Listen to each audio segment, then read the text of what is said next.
Right, welcome to this unit's rated video for the new Chaos Knights Codex from Games Workshop. So in this video, I'm going to pick out my top 5. I've got one honourable mention as well, but we're going to go through the top 5 choices here for the Chaos Knights. Massive improvement for Imperial Knights and Chaos Knights, points reductions, wounds increases, more options available now for both of these codexes, and so I think Knights are, Imperial Knights and Chaos Knights, in a much better place at this current time compared to different editions of 40k where they have struggled to adapt. But for 10th edition, the most recent rules looking pretty good. Which units are best is the question. That's what we're going to cover here in this video. To get a hold of your codex, you can also get a hold of the index cards, which are very, very useful to have as a reference, especially if you're playing factions like Knights where you've got a profile with loads and loads of different weapons to work your way through. The cards are very useful indeed. Check out gamingfigures.com, link for them in the video description below. They will cover you for all of your Warhammer stuff that you need, also paints and accessories, other gaming systems as well. Link for them below. If you're in the Middlesbrough direction, sort of middle of England direction, you can pop in and visit them. They've got a great gaming setup there, great store at gamingfigures.com. I'll leave a link for their Facebook page in the video description as well. And just to mention terrain, I've got a terrain set up here from gamemat.eu. It's the Chem Zone Industrial terrain set from them. I've colour modified this. It comes in 2 colour ranges from gamemat.eu. You get these vats, you get that large one, you get 2 of these small ones, this sort of bubbly finish. Real good industrial theme. You get containers with that set. These are pretty much an exact match to Games Workshop Munitorum containers. I've stuck some propaganda posters all over these, and you get little accessories like this as well, which is very cool. I've painted this up using some grey colours and then some glowing orange on there, and again these propaganda posters just to really give it a nice 40k feel.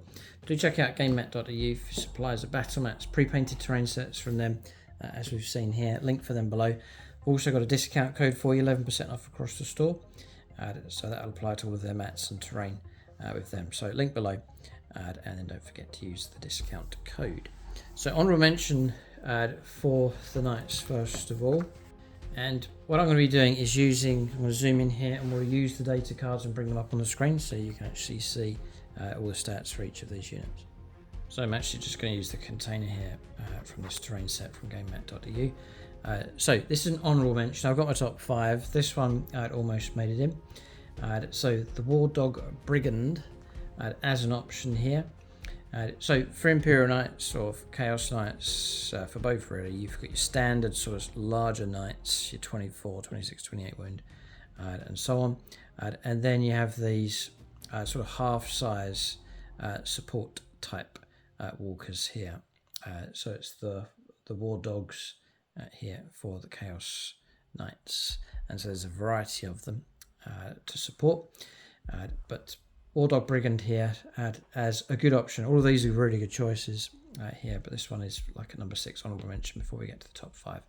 So this one, it's moving 12. Nice quick move for starters. Toughness 9, sort of standard kind of tank here. 3-up save. A built-in 5+ invulnerable save, which is so useful. And then 14 wounds, which is decent enough. More wound, well, about the same as a good-sized tank number of wounds. The OC control is insane. 6. This is a massive improvement for Knights. Their ability to hold on to objectives pretty good. Their OC level really being boosted up. Like you're looking at OC 10 for the larger Knight models. Your options, I'm not going to go through all the stats here for this, but what you have with this is that the Brigand ability, so ranged weapons equipped models of this unit have ignores cover ability whilst targeting enemy units in range of one or more objective markers. You're going after objective markers in the game. The ability to always ignore cover is very useful. Often, most of the time, enemy units are getting cover. It's so easy to get cover in 10th edition, and so the ability just to strip that really does help and assist.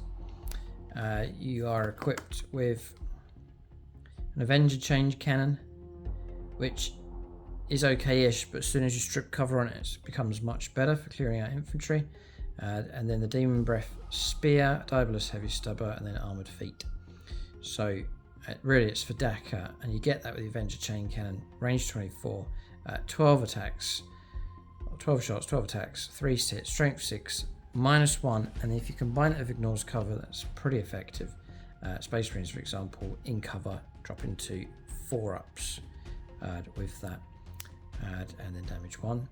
The Demon Breath Spear is dangerous enough, range 18, 2 shots, it's melted 4, 3 hits, strength 12, -4, d6 damage, and there's a few other weapons on there as well. But for a bit of Daka, a bit of Ignores Cover, really good OC, lowering points, nice and quick across the board.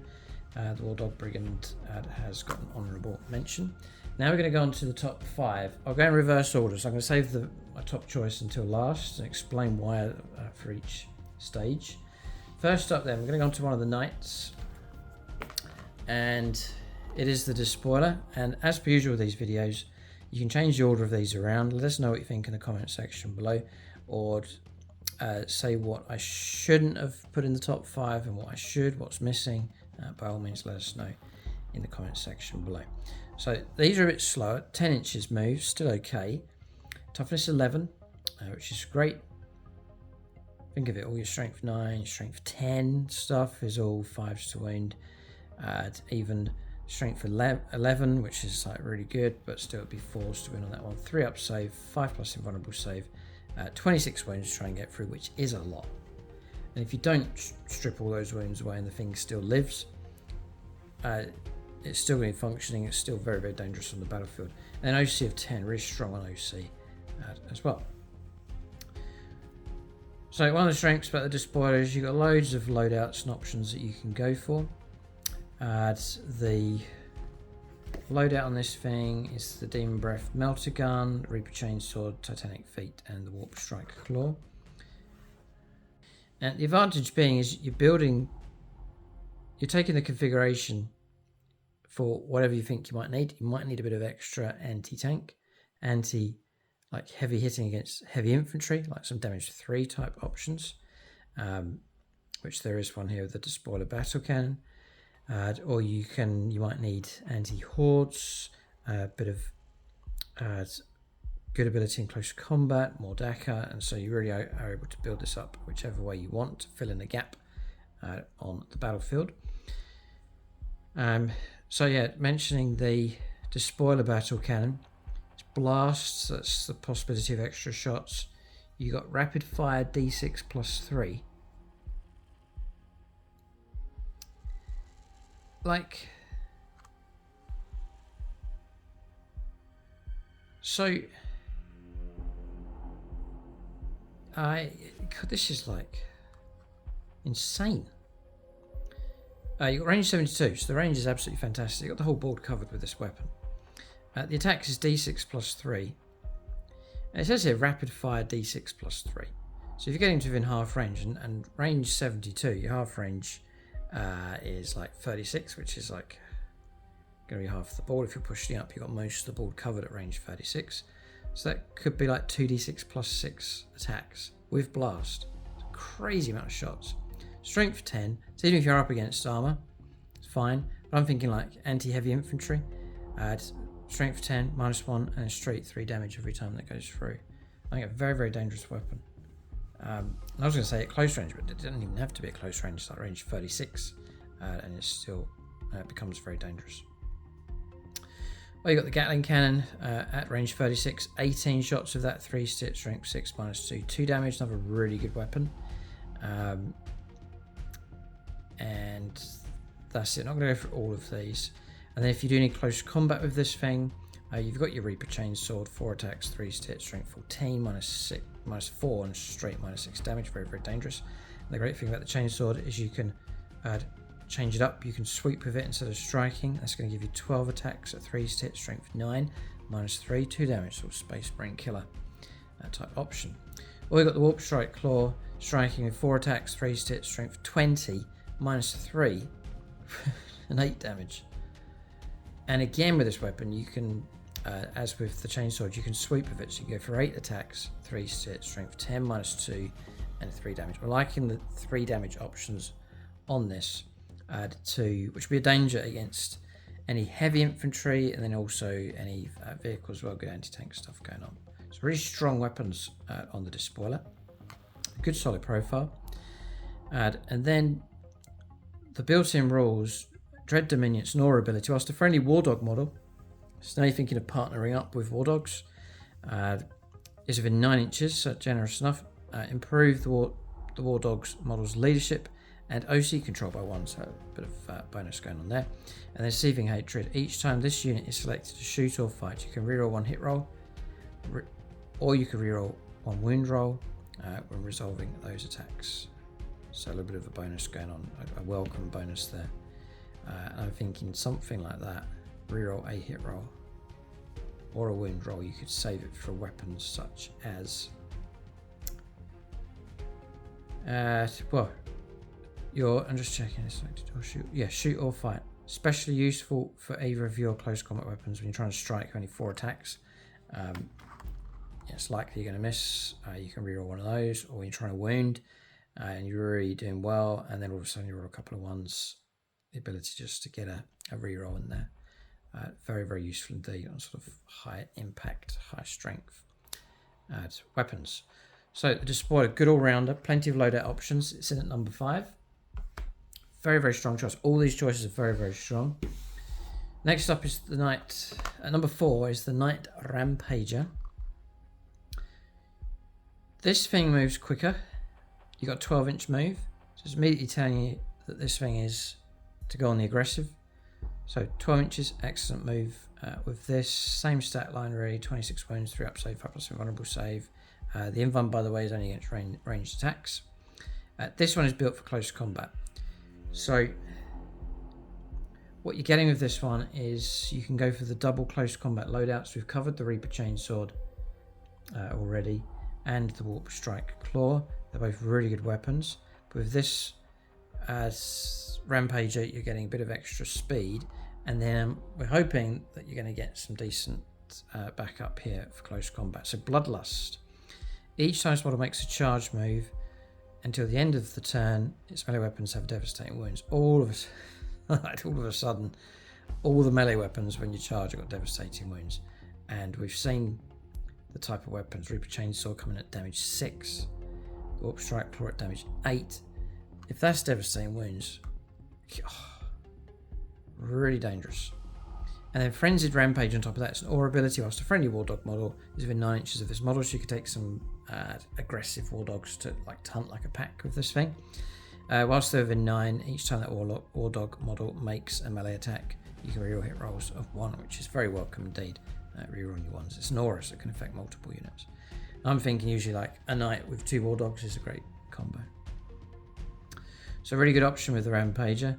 And I like the theme of that for Chaos Knights for a more aggressive close combat style. You can certainly go down that route with that option. Next up is the War Dog Stalker. These are already running a really good profile, nice and quick at 12 inches. So we've gone through the stat line here. The OC control is excellent, obviously cheaper than your regular standard Knights. Now, I almost missed it. What you get with this is you get Scouts 6. Very, very useful for surging ahead and pushing forwards early on.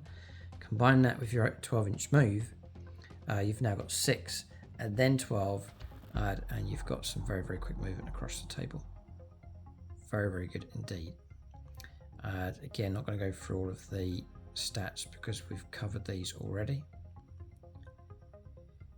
And what I want to know here. So this model is equipped with Avengerial Chain Cannon, Diabolus Heavy Stubber, and a Slaughter Claw.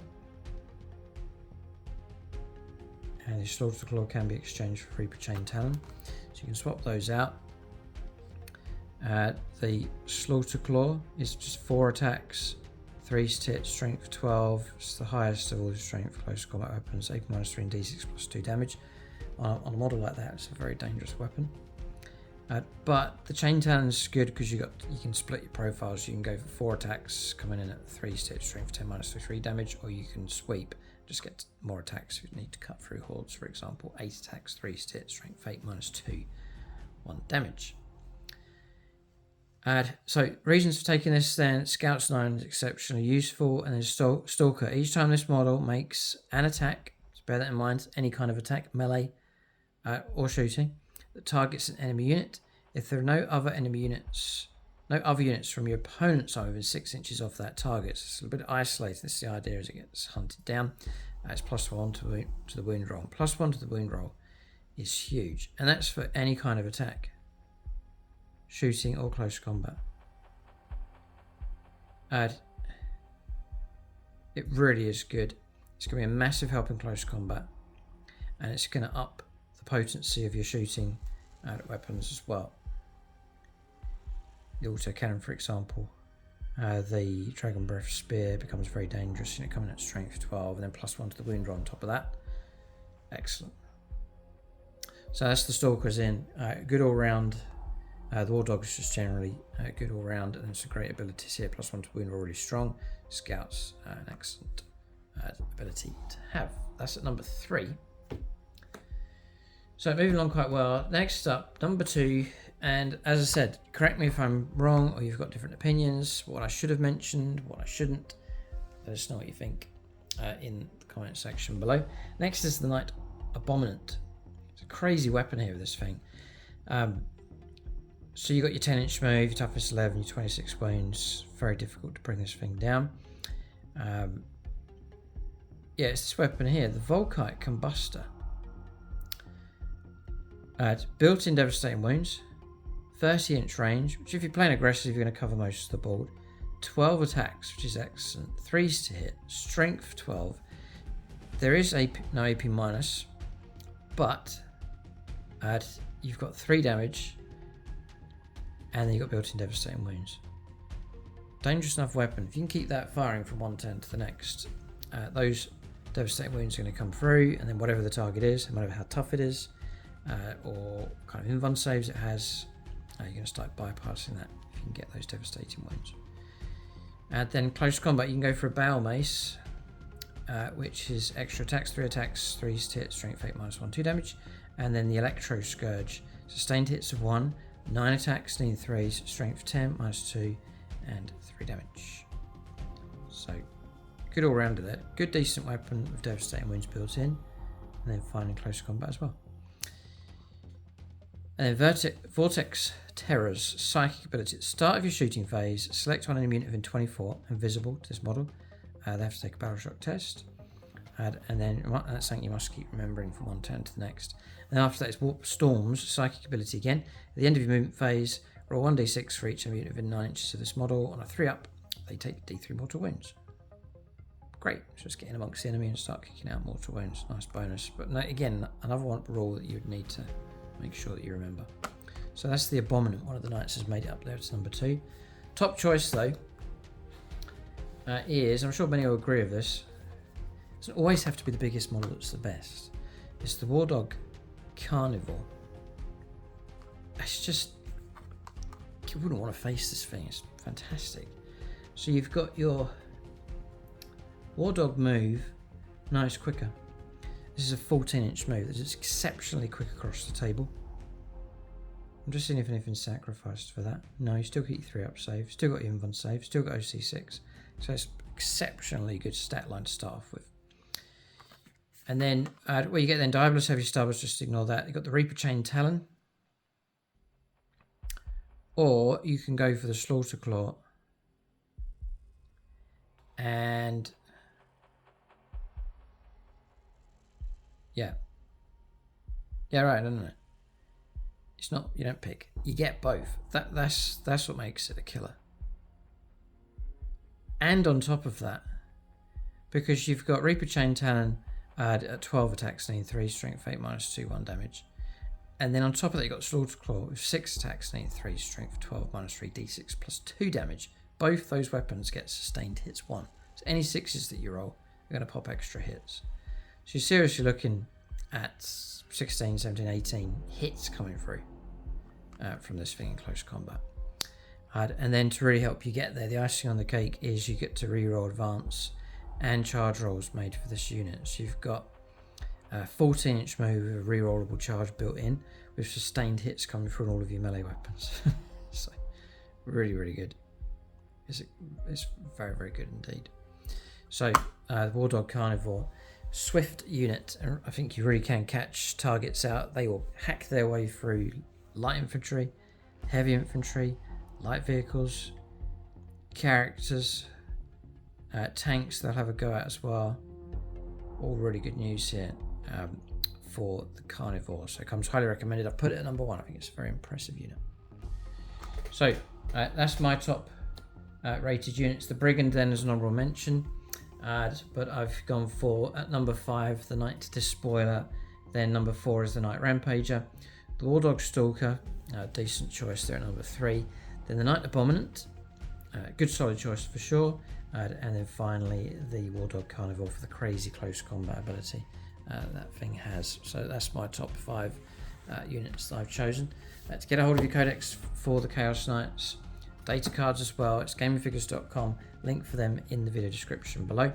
It's discount 40k. If your order is large enough, you can get a further discount with them. You can tap into free postage with them. It just helps keep the cost of the hobby down. So do check them out, and then you can pop in and visit them if you're nearby. And then for terrain, for your knights to stride across, check out gamemet.eu. Remember the discount code for 11% off across the store. Thanks for watching. Tune in next time.